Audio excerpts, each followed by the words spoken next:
So hello everyone, how are you two all? So today I'm reading next topic in that book which I was reading in last time, like how to deal with difficult people. So today I am reading why are you as you are. This is our topic actually, guys. So I'm starting. If I'm wrong anywhere, like my pronunciation if wrong, and if I'm taking wrong word, so please correct me on that part, or on that word or topic. Okay guys, so I'm starting. Whenever your personality and however you react to difficult people, the pattern will have been set many years ago, probably in early childhood. People and events over which you had no control will have conspired, often unwittingly, to create the self image with which you have grown up. And if you are someone who finds it impossible to stand up to difficult people or to handle them in satisfactory way, your self-esteem is likely to be lower than it should be. The good news is that it does not have to stay that way. It is possible at any stage in life to improve your self-image and increase your confidence. Let's have a look at some of the most common reasons for a poor self image and see whether you can relate to any of them. The first people with whom you formed any kind of relationship were your mother and father, or those who stood in that position. From their attitude towards you and their opinion, you will have formed a view about yourself and your value. Some parents, of course, are deliberately unkind to their children, inflicting mental, physical, or emotional damage. Fortunately, however, such parents make up only a small minority, but all it is all too possible for the kindest and most well-meaning of adults to inflict harm to, although they would probably be shocked if they knew they had done so. Those who are protective, doing everything for their child and fighting all his battles may create an adult who has learned to be so dependent that he is quite unable to stand on his own feet. Whose who care and provide for their children but find it difficult to be demonstrative, possibly due to defects in their own upbringing, may cause those children to believe that they are unworthy of love and affection. Unlovable, in fact. A small child will think that his parents know everything and are perfect in every way. If one or both of those parents does not shows love and affection, the child will form the inner belief that he is unworthy of such love and his esteem will develop or not.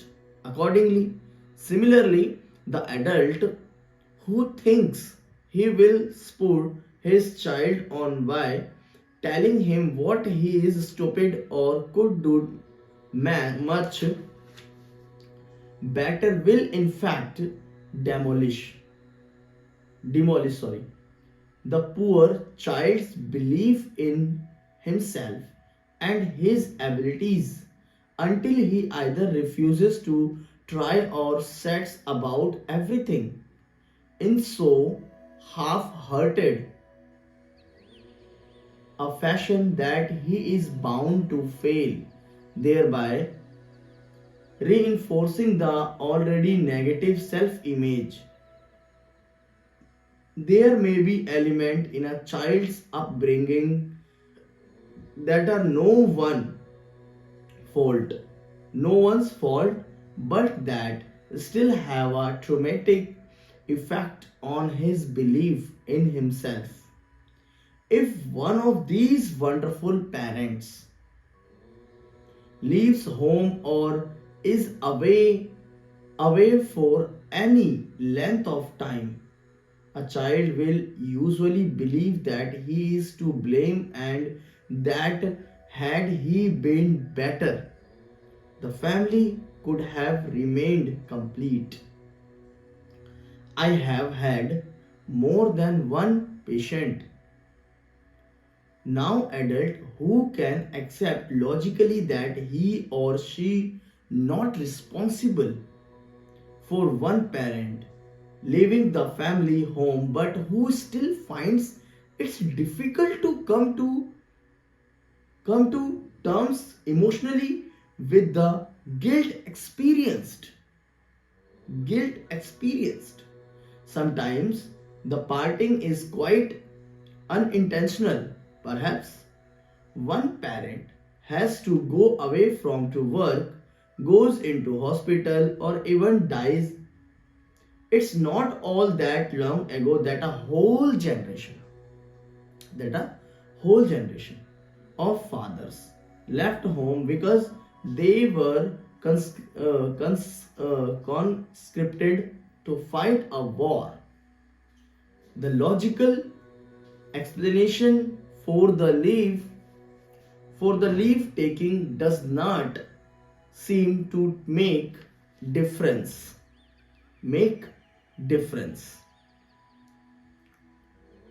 to the young child, and unless he is handled carefully with and love and understanding, a pattern of negatively about his own worth can be formed. An unsettled childhood can also affect the future adult if the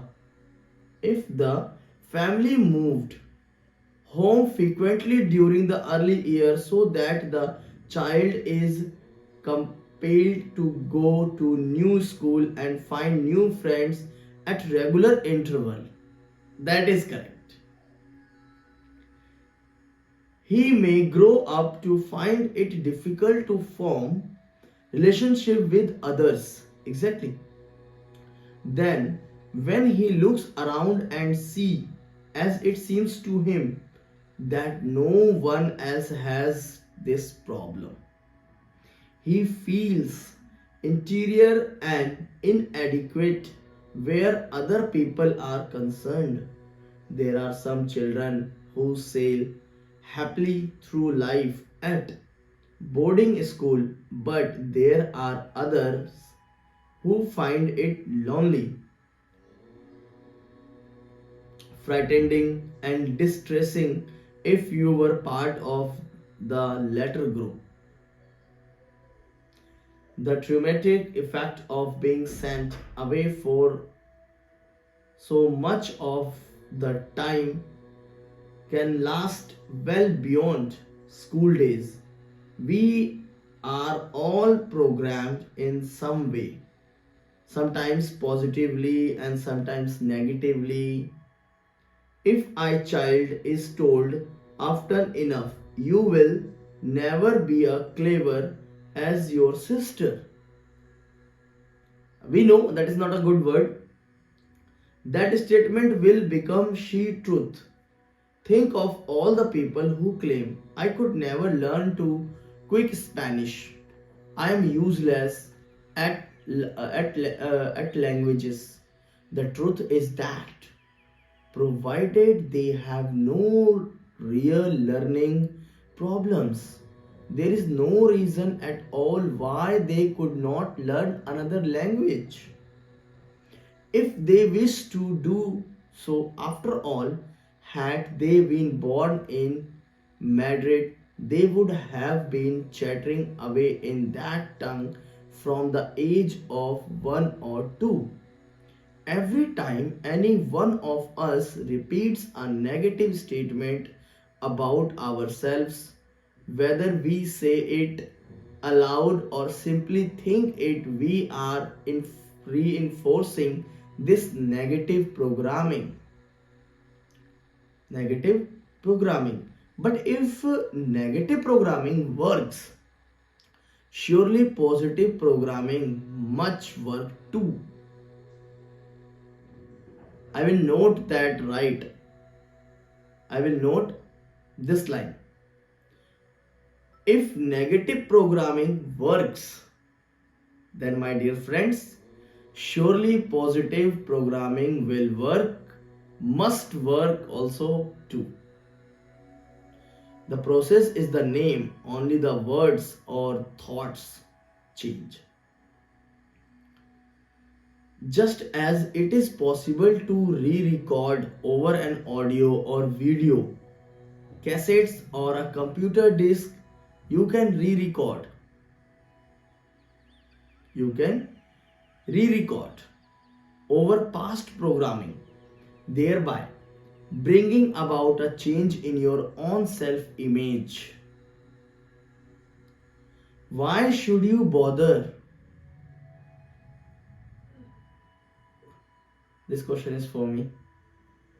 Why should you bother? What does it matter if your self-image is not as good as it could be? I know, but actually I'm trying day to day. And what has all these to do with dealing with difficult people? This statement is also on me. Basically, on a daily basis, I am dealing with difficult peoples. On a daily basis. If I am saying only 8 hours, 9 hours, no. 8 hour has fixed. But still, I am trying to control over that. I know this will not reflect at night, but I will control slowly. I am not giving to fault anyone. This is all fault only me. If you haven't strong belief in yourself, if you haven't strong belief in yourself and a reasonable amount of self-esteem, you are going to accept whatever negative words other thrown at you. Exactly same thing is going with me. Same thing is going with me. But now at this time, I will follow this principle.